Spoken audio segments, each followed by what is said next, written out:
WISC-TV now presents For the Record. I still think that I'm gonna wake up and everything's gonna be normal, but it's not.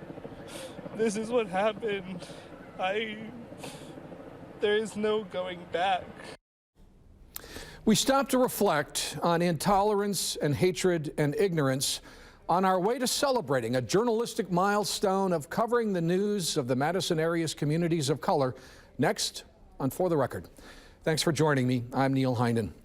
We'd planned for some time to talk on For the Record about next week's 10th anniversary celebration of the capital city Hues, one of the news and information cornerstones of Greater Madison. And then Orlando happened. But I can't think of anyone more qualified to add some perspective to the horrific tragedy than the publisher of the Hues, John Gramling, and a longtime partner of the Hues, Francis Huntley-Copper. Former mayor of Fitchburg, we'll cut all of your credentials short for the sake of this show.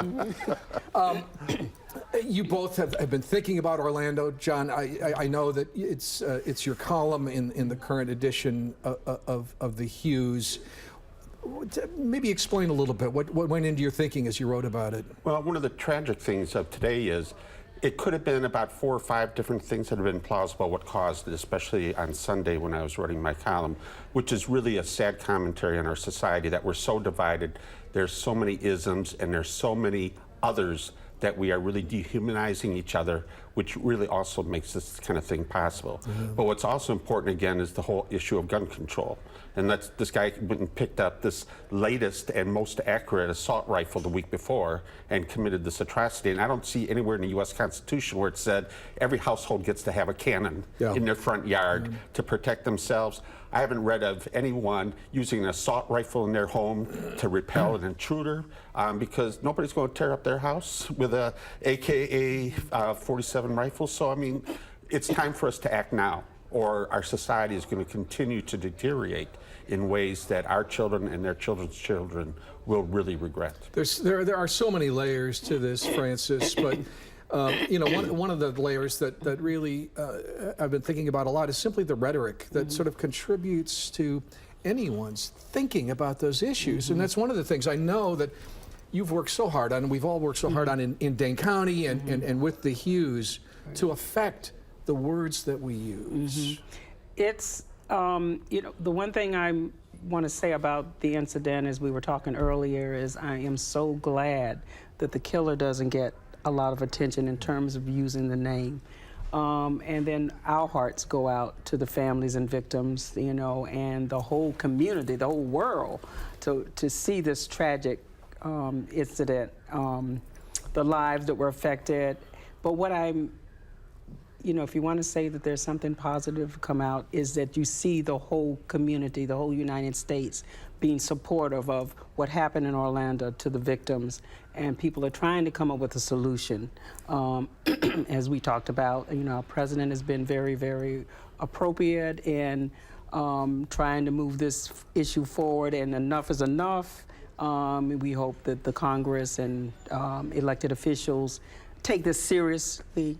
How many more lives do we have to lose because of the guns that are out there and the disturbed people that use this all the time? I mean, we instantly, I think every community wondered, okay, if it can happen in Orlando, if it can happen at a gay nightclub in Orlando, it can happen anywhere in the United States, which, again, it adds to this sort of ambiguity, this sense of uncertainty that we live in right now, but that we can indeed do something about, if we choose to.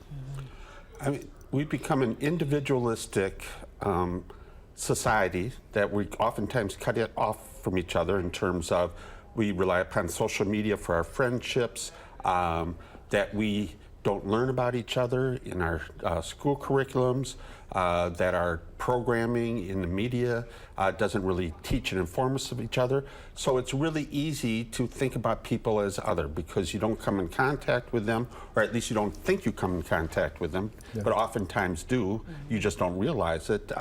But to have all these stereotypes so rampant is really destructive for all of us because someone might be motivated because of this ism, but when you always see it's all the innocent people that are killed, that people don't even realize what stereotypes really are and how destructive they are for all of us. It's kind of a nice lead into the role of the Hues, Francis. And as you mentioned, the decision by some news media and the president not to mention, this guy's name, and I've seen other media that have done that, indicate the role that media can play and how it handles all these incidents of hatred, of intolerance, of lack of inclusion. For 10 years, you have supported the Hues and its work. Right. Talk about its importance. The Capital City Hues was formed 10 years ago in part because of John's continued work from the Madison Times. Of course. After And we all acknowledge after we lost Betty. Betty Franklin Hammonds passed away. And that's how he, said, well, Francis, I really wanted to tell the good news about what's happening in our community. And so he put together, a team of people of color, including John, to give him feedback. We are all partners and we support him, even though John does all the work. The purpose then and still remains is to tell the positive stories of people of color. And so I think John has done a fabulous job. And when we say people of color, we include, the white folks and everyone. It's just not people of color alone. It's the Hues, and it's we're the all Hues, part of the right. Hues. Right. John is a representative, I'm a representative, and across the different cultures in our community. And the thing I like about the Hues is it's positive. There's no ads for alcohol or any of the negative things that we don't want our kids to grow up emulating. Yeah. But John does a good job of touching the youth. That's one of my favorite parts of it. In addition to from the young folks, the role of excellence that was just out highlighting all the students who have a 3.0 grade point average or above, and all the wonderful things they do in the community, the volunteering, the community activities, extracurriculum events they participate in. He does that to covering up to, oldest person. And he recognizes everyone from the young to the old and in between. Right. And then there's the events that go on that's the centerfolds that are in the Capital City Hues. Right. Is something everybody opens up. That's probably the first place they go. John, I don't mean to offend you, but I don't think it's everybody does. Just tell it like it is, I do. I want to see whose pictures. Right. Who was at what event? Yes, and I will say with some pride that my niece Priya is included in there. Okay. As one of the featured graduates. Well, this certainly suggests that this is filling a hole. And so when we come back, John, I want to talk about the role of the Hues in the media writ large, and we'll do that right after this. All right.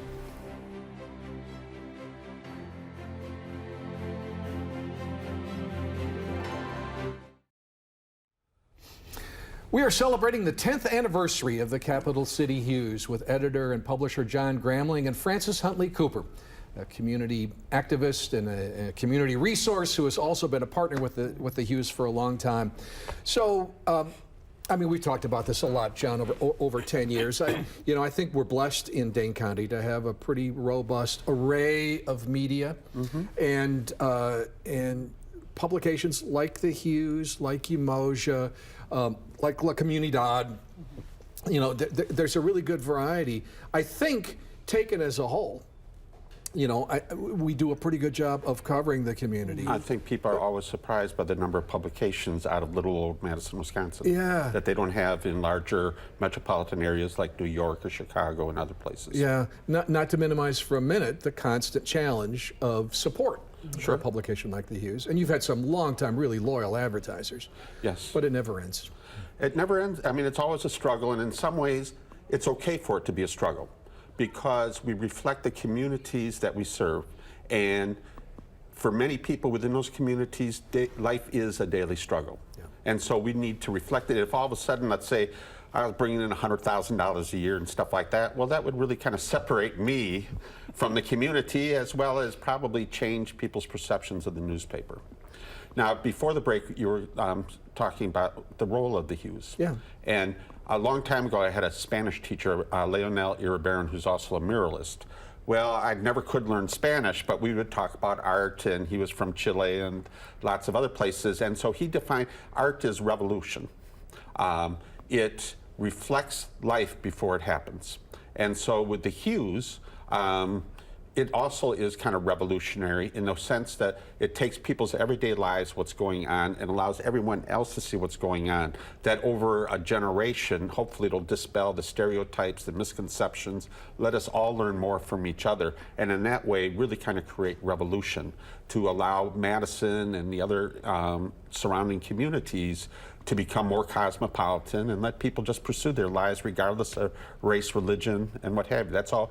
It's a very simple aim, but yet it's such a very hard aim because as we see with Orlando, with all these other things, these ignorant stereotypes persist. And especially when people are afraid for their own lives, that's what allows these stereotypes to happen. I mean, I think Donald Trump is our generation's Joe McCarthy in many ways in terms of how they use stereotypes to create political power for themselves. And so we just need to dispel that and kind of move on as a society to other things.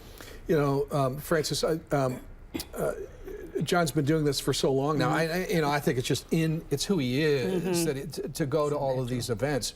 But you know, over the last 5, 6, 7 years, just that consistency, I think, has been reflected more and more in communities of color feeling that they are covered. Right. You know, they expect to see John there. They expect to see the Hues there, and it's not just something that's unusual. It's become very much kind of part of life in diverse Madison. Right, and that's a very good compliment for John. As I was saying earlier, John is the kind of person that he probably gets more requests. Can you cover this? Can you come out to this? Sure. And he will bust his butt to get there. If there's anybody left out, you know, he's always really remorseful, but I don't think that happens often. Right. You know, 24/7 while we're all out enjoying the 4th of July or whatever holiday and weekends, John is covering everything, 2 or 3 or 4 events a day, writing the stories all the time. And I think that he is popular because people trust that he tells it like it is from their viewpoint. Right. And they feel comfortable talking to him. So I think that's a compliment to John, and it's not because I know him. It's just I've heard this from other people because a lot of people don't know that I'm affiliated at all with the Capital City Hues. Yeah, right. And I get comments about the Capital City Hues, which are very positive. Yeah. I just wanted to say, you know, in some ways I'm a very blessed person in the sense of I can go to many different events and activities and things that are going on in the community from the Indian community, the Native American community, African American, Latino, and so on, and people expect me to be there. And so I'm a kind of almost a part of the activity.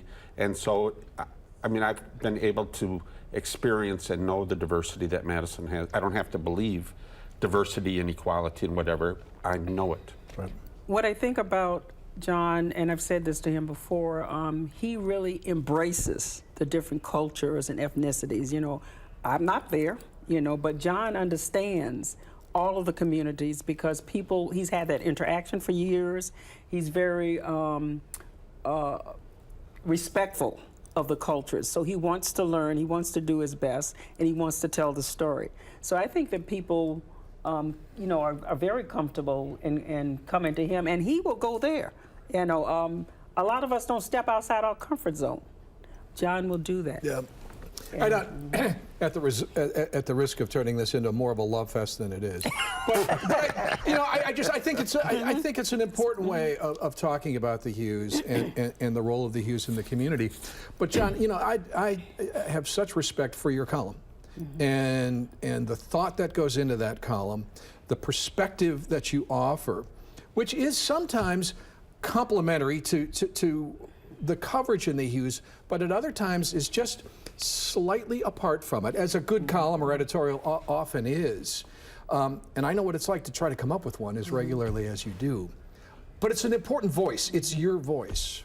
Well, you know, and they always say that a writer doesn't know what they're thinking about until they put it down on paper. Right. And my column is the last thing that I write. Sometimes I've only got 40 minutes to go before press time. And so, and there are times where I say, now what am I going to write about now? And then I think, okay, well, there's that. And then I just start writing, and then the column comes out. And so it's almost more like a stream of consciousness than it is something that I deliberate on and tweak, because I'll write it once and then it's in the paper and then it's gone. So I don't rework it at all. And so the first draft is the final draft. But I think people appreciate it because it's honest. I don't have enough time to sit there and lie or to figure out something. It's just got to come out the way it comes out. And then I always say, well, good Lord, if it's meant to be that I fall flat on my face, well, then it's meant to be, and I accept my fate. But so far, that hasn't happened. Well, I think it is an important read, every issue, so I really value it. But there's a party coming up, and we're going to talk about the party when we come back right after this.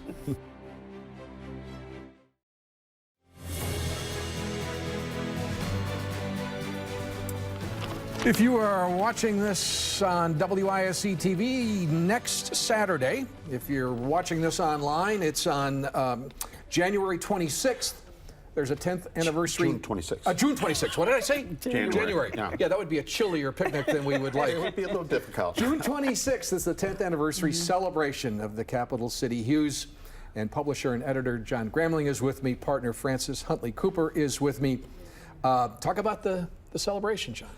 Well, you know, for one, it's a once every 5-year event. Yep. And so we want to celebrate the communities that we cover, and also want people to be able to see our world, the diverse world that the Hues lives in, the diverse world that I work in every day. Yep. And so for 8 hours, we'll be celebrating on the grounds of the Labor Temple. 5 years ago, it was on the square. On the square, Yep. which is a little bit more difficult then because we had to have these big barrels to anchor down the tents and everything. So we opted for the grounds of the Labor Temple, and the Labor Temple Association was very gracious to allow us to hold it there. So we have 8 hours, we have food. People buy a ticket, and it gives them food from Bantai, Kip's Kitchen, A Taste of Africa, Dine Taco, which is Indian tacos made with fry bread. And there's probably someone, tamales from Mercado Marimar, chocolate shop ice cream. Got to have ice cream at a summer festival, and then beer from the next door brewery and water and soda. So you get all that for $20.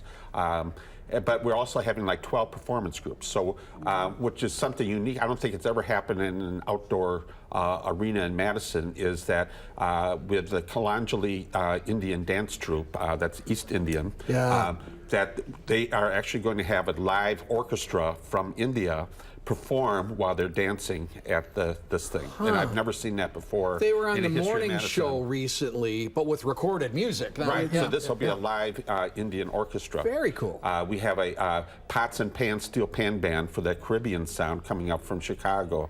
We've got Madison's Kinfolk, Ballet Folklorico de Maria Diaz. We have a Japanese taiko drumming group.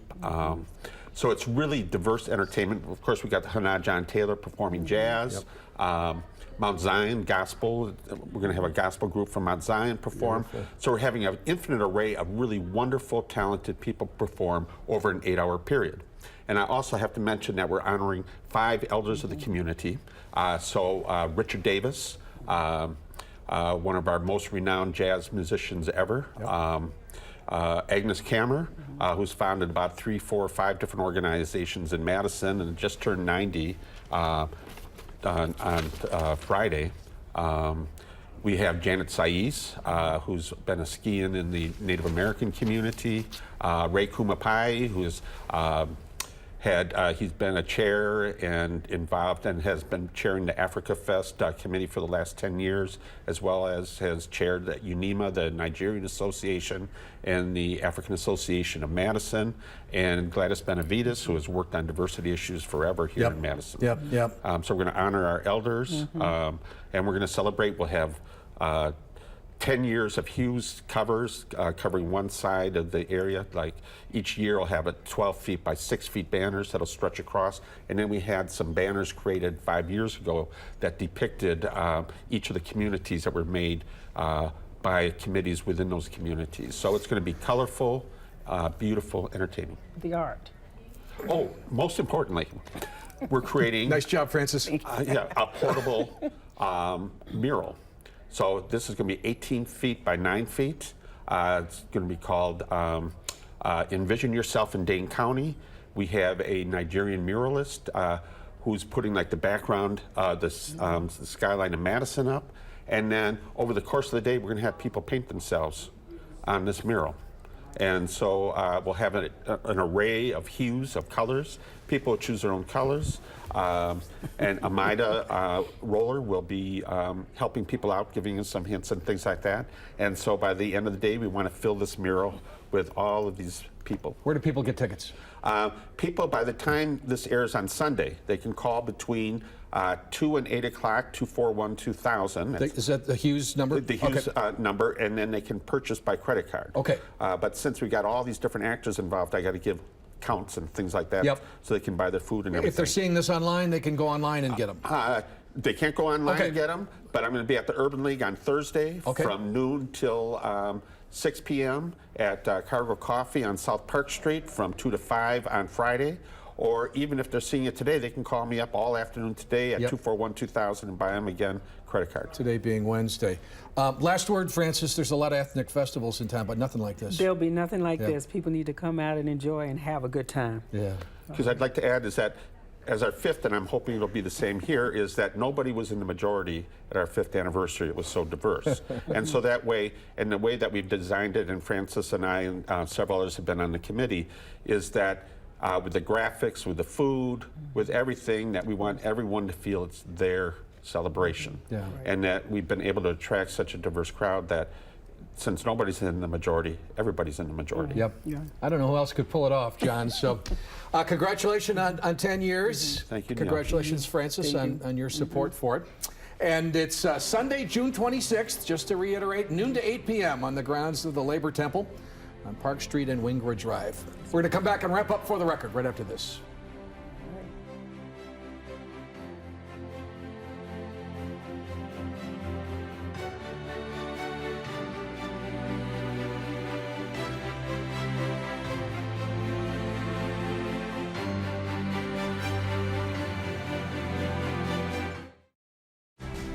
My thanks to John Gramling and Francis Huntley-Copper. Thanks for joining us. We'll see you next week on For the Record.